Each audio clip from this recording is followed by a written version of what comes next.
시청자 여러분 안녕하십니까? 뉴스데일리 베스트 시작합니다. 저제 국회에서는 박홍근 더불어민주당 원내대표의 국회 교섭단체 대표연설이 있었습니다. 자, 원래 야당 대표의 국회 교섭단체 대표연설은 그 강도가 좀 센 편이죠. 자, 그런데 이런 점을 감안하더라도 정말 어이가 없어서 헛웃음을 지을 수밖에 없는 대목이 있었습니다. 그게 뭐냐? 윤석열 대통령 취임 이후 정치는 실종되고 사회는 분열되고 자유는 위협받고 있다라고 말한 대목입니다. 또 국민이 일군 민주주의가 붕괴하고 있다며 눈 떠보니 후진국이 됐다는 말도 덧붙였죠. 자, 우선 정치가 실종됐다는 말, 이거 맞는 소리입니다. 하지만 정치를 실종시킨 장본인이 누구입니까? 자, 바로 더불어민주당이죠.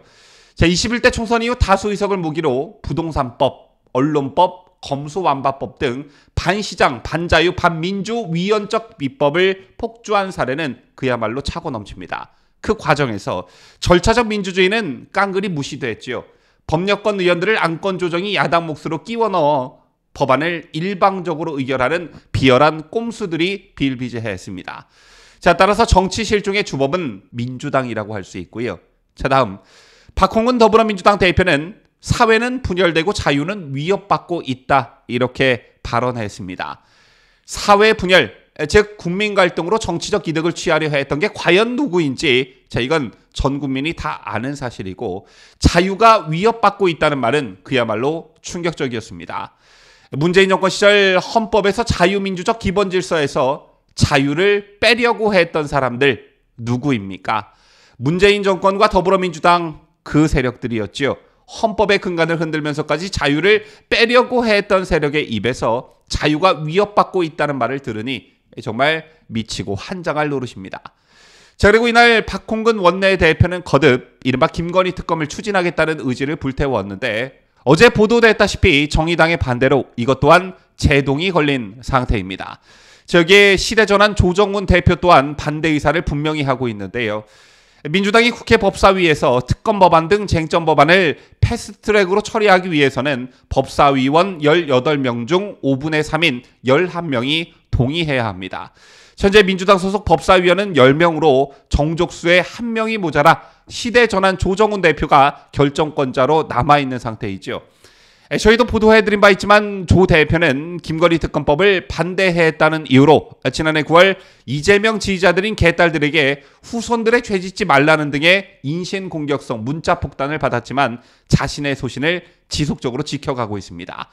자, 그리고 잠시 물밑으로 가라앉았던 김건희 특검이 수면 위로 다시 올라오자 조정훈 대표가 다시 한번 자신의 입장을 분명히 하는 방송 인터뷰 방송을 했는데요. 더불어민주당이 김건희 특검법을 추진하는 진짜 의도는 이재명 뉴스 줄이기라는 게 조정훈 대표의 확고한 생각이었습니다.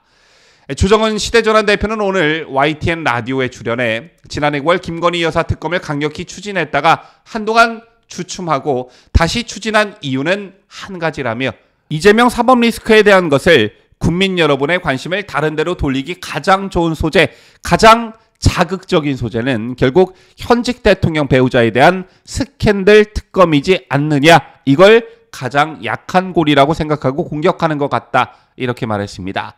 그러면서 조 대표는 김건희 여사에 대한 특검 추진은 신중해야 한다는 입장을 재차 밝혔는데요. 현직 대통령 배우자에 대한 특검은 모든 민생 이슈를 빨아들이는 블랙홀이 될 것이기 때문에 정치 핵전쟁으로 이어질 수 있어 매우 신중해야 한다는 게 조정훈 대표의 말이었습니다. 자, 반면 민주당이 대장동 특검을 주장하는 것과 관련해선 조건부 찬성 의사를 밝혔는데, 대장동 특검을 하려면 우선적으로 이 사건과 관련되어 있는 이재명이 당대표직을 사퇴해야 한다는 게 조 대표의 생각이었습니다. 대장동 특검이 이재명이 또 다른 방탄으로 작용할 수 있다는 이유에서였는데요. 자, 이건 정의당과 생각이 거의 일치하죠. 사안의 본질을 떠나 김건희 특검법은 정의당과 시대전환 등 다른 야당의 협력 없이는 법사위를 우회해 본회의 상정조차 힘든 실정입니다. 저희 같은 사실을 민주당도 잘 알 텐데 연일 김건희 특검을 띄우는 이유는 역시 이재명을 지키기 위한 맞불 놓기로 해석될 수밖에 없는 것이죠. 검찰은 조만간 이재명에 대한 구속영장을 청구할 것으로 보여집니다. 자, 일단 대장동과 성남FC 후원금 의혹에 대한 영장 청구지만 이 밖에도 이재명은 쌍방울과 관련한 대북 불법 송금과 변호사비 대납 등 추가적인 의혹에 대해서도 검찰 조사를 받아야 할 처지에 놓여 있습니다. 자, 이런 당대표를 지키기 위해 1심 판결에서 혐의가 백척된 김건희 여사 의혹을 끌어들여 특검을 추진하겠다는 것은 정말 정치 도의를 벗어난 야비한 짓입니다. 이재명 방탄 말곤 그 이유를 찾을 수 없다는 말이 그래서 나오는 것 아니겠습니까?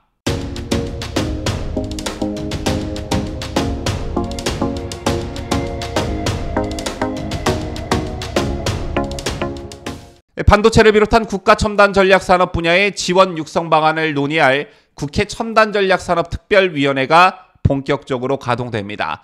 자, 이것 말고도 인구위기 특별위원회, 기후위기 특별위원회도 가동이 되는데 이곳에서 활동한 의원들의 경우 지난 7일 선임을 마쳤습니다. 각 특위는 국민의힘 소속 의원 7명, 더불어민주당 소속 의원 10명과 비교섭 단체 소속 의원 1명으로 구성이 됐는데요. 국민의힘과 민주당의 경우엔 각 당에서 제출한 명단에 따라 선임이 됐고 비교섭 단체의 경우 신청서를 제출한 의원 중에서 김진표 국회의장이 선임에 구성했습니다. 자, 그런데 특위를 구성함에 있어서 첨단산업특위에 양양자 무소속 의원이 빠져 논란이 되고 있습니다.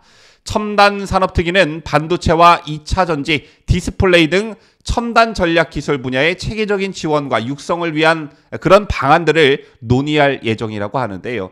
자, 여러분 아시다시피 양양자 의원은 삼성전자 출신으로 국회에서 반도체 관련 입법에 주력해 왔습니다.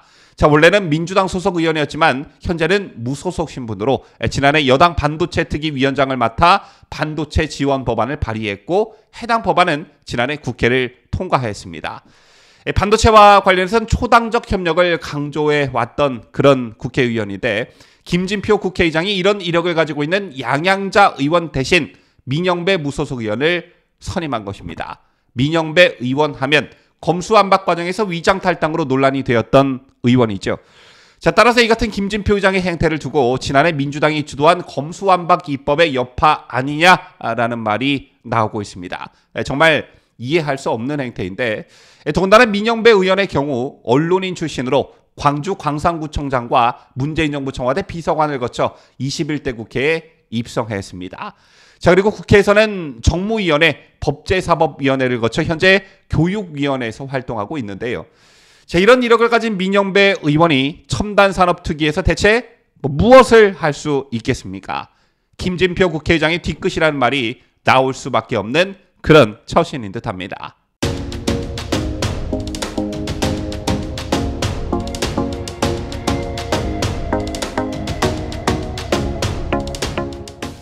국민의힘 당권 도전에 나선 후보들이 어제 제주에서 첫 번째 표심 잡기에 돌입했습니다. 자, 어제 현장에 계셨던 분들이나 언론을 통해 소식을 접하셨던 분들은 아시겠지만 첫 합동연설회부터 과열 양상을 띄었는데요. 특히 김기현 후보와 안철수 후보 지지자들 간 기싸움이 과열돼 한때 고성이 난무하는 험악한 분위기가 연출되기도 했습니다. 다행히 주최 측의 만류로 진정되긴 했으나 시작부터 한치의 양보 없는 치열한 공방전이 이어졌는데요. 이런 가운데 국민의힘 38 전당대회 당대표 후보 중 황교안 후보가 유일하게 경선 후원금 한도인 1억 5천만 원을 채운 것으로 나타나 화제를 모으고 있습니다. 정치자금법상 당대표 경선 후보는 1억 5천만 원까지 후원금을 모을 수 있는데요. 황교안 후보 측에 따르면 지난 9일 후원금 모집을 시작한 지 약 6시간 만에 한도가 다 차 후원금 모집을 마감했다고 합니다. 황 후보에게 후원금을 낸 총 후원자는 377명이었다고 하는데 황 후보 측에 따르면 1인당 후원금 한도인 500만 원을 낸 사람은 채 10명이 안 되고 대부분 소액 후원자들이었다고 합니다. 자, 그리고 그 다음으로 김기현 후보가 후원금 모집액 2위를 차지했는데요. 지난 2일 후원회를 개설한 후 김 후보는 434명으로부터 1억 1,080만 원을 후원받았고 그 뒤를 이어 천하람 후보는 지난 6일 후원회를 등록한 뒤 약 일주일 동안 398명으로부터 6,399만 원을 후원받았습니다. 자, 마지막으로 안철수 후보의 후원금은 기대에 미치지 못했는데 안 후보는 11일 동안 130명으로부터 1,750만 원을 후원받은 것으로 집계됐습니다. 참고로 후원자 1인당 평균 후원액은 황 후보 40만 원, 김 후보 26만 원, 천 후보 16만 원, 안 후보 13만 원으로 후원액 규모와 그 순위가 같았는데요. 자, 물론 후원금 모집에서 1위를 차지했다고 해서 이게 곧 선거 결과로 이어지진 않지만 황교안 후보가 후원금 1위를 차지했다는 것은 그만큼 적극적인 지지층을 많이 확보하고 있다는 의미로 해석이 되고 있습니다.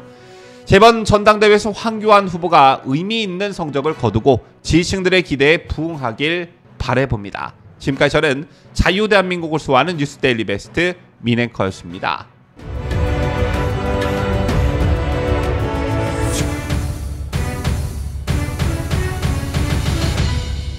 함께해요. 뉴스데일리 베스트.